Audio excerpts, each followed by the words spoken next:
Srimatis again in the London Buddhist Centre, and we're talking right livelihood, non-attachment, and inspired entrepreneurship, which is something that's I've come up with as an idea. So I was interested in your perspective on inspired entrepreneurship, which for me is helping people find what I feel, what they feel that they're in their heart to do in this lifetime, and gifts and talents to express, to then build a business around it and then earn their income from it. What would your tips for somebody who was either thinking about doing that or beginning to do it? What would you advise, suggest, coach from your Buddhist coaching perspective? My background, as you know, was in Buddhism, but then I moved on and I've been running this business called Thrivecraft Coaching for a while, and I'm based in Devon, and it seems to be a hotbed of would-be inspired entrepreneurs. And so many of my life coaching clients, they would come to me saying what am I meant to be doing with my life, and I would help them, find out. And or they'd already worked out what they wanted to do with their lives, but they didn't know how to turn it into a business, a successful business. So I then ran some business coaching courses. The process is quite simple. There's probably just a few stages.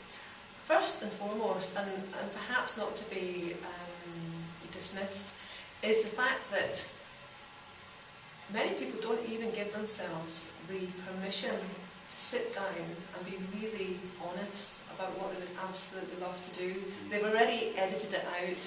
It can't happen, I don't have enough money, I'm not brainy enough, I haven't got the right qualifications, my wife would never allow me to, or whatever it is, too many qualifications, eternal student, whatever it is. And so there's almost like one never gets to the point where one has the full vision of what one could be. So the first step for me, and this is something I do with individual clients and in courses, is to guide people through a process of visioning what that would be. Money's no object, time's no problem, you can do all the support, all the admin help in the world that you need. If you could absolutely wave a magic wand, what would you be doing? Even if it's your hobby, even if it seems like a silly little thing, or even if it seems like a really grand, ambitious, enormous, take over the world kind of thing, let rip. Let imagination Let your imagination go, get a pad out, write about it. And there's a trick. The trick is to write about it in the present tense, as though it's actually happening. So I wake up in the morning and I go down to my office suite and and just lay it all out in as much kind of colour and vivid imagination as you can. Another thing some people do is they get a vision board or a dream board and they post visual images out of magazines or whatever up there. That can help too if you're visually inclined. So that's the first stage, to really give yourself permission. And I would say about that, don't necessarily tell anyone about it. Keep it to yourself for now. It's a tender little naked dream. Shoot of an idea. And you don't want to embarrass yourself. It's about being unrepressed and just really giving voice to it. I talk about protecting ourselves from the dream bashers. The people who are very quick and often very close to us, sadly, who will tell us why we're stupid and we can never do it. Exactly. So visioning, imagination. Visioning, imagination, keeping it to yourself for a while until you feel like you've grown it a bit. Then after that, it is great to talk to some other people. There's nothing wrong with phoning somebody up and asking them, would you give me some time just to talk about how you set up your web business, or whatever it is, whatever you think. So positive support and encouragement and practical advice. Yes. I had many people phoning me up and say, how do I become a life coach? And I ended up mentoring a lot of people to become coaches in their own right. And I found I was only too happy to give 15 minutes time of my... Like you say, a lot of people are very self-editing. Yes. And they think, they wouldn't talk to me. That's right. But in my experience, a lot of people are very generous because it's taken time and energy of their investment to get to where they are. That's right. They're often very generous. And we've all benefited from other people who've given us advice and mentored and opportunities. So be just phone up and chat, or whatever it takes, Facebook or whatever it takes, make contact. The next step's probably to get some practical experience of things like Business Link and things like that you can get some business support. And or if you want to engage a business coach, that's always great, because somebody like yourself or like me who has a holistic approach, so not just dealing with the business side of business, like say Business Link, but dealing with you as a person. You mentioned really succeeding in business is really about self-mastery, and I think really and truly that is the case. So it's good to have a holistic understanding of who you are, what you are, and how to set up in addition to the pragmatic business skills. Fantastic. And what about practical things, about action? You are an advocate of baby steps. I'm a great advocate of encouraging people to take little steps. Yes, I mean, standard coaching procedure is to come up with a big vision and then work out the small steps. One of my tools that I use is for people just to simply do a line graph. This is now, this is then.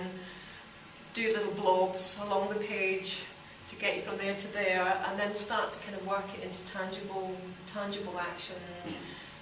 And be gentle, but be realistic, and see what you can do to walk the steps until you get there.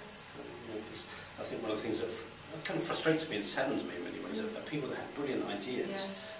But they always want to create a £1 million business, not take the first step and find the first client. Right. And I think so much brilliant talent and potential often gets unexpressed because it's like they want to do it all at once. And I think a lot of people I don't think see baby steps as very sexy. I see. I Yes. don't know what your experience is, but it's like, oh, I don't want to do that. It's kind of demeaning. Yes. But it's, in my experience, it's the small stuff that allows you to then graduate to do the bigger exciting You're juices. right. I mean, maybe at my clientele, I think I've mostly already been therapists or artists or eco project workers or whatever, and they've already been engaged in the baby steps. And I think most of them have had issues with confidence about really being ambitious to have a £1 million business. But I guess it's the same principle. There's still a process to be gone through, and if anything, I think people have been overwhelmed about the big picture, and so they've never even taken the first step. Yeah, baby steps are a great way of bypassing the overwhelm. That's right.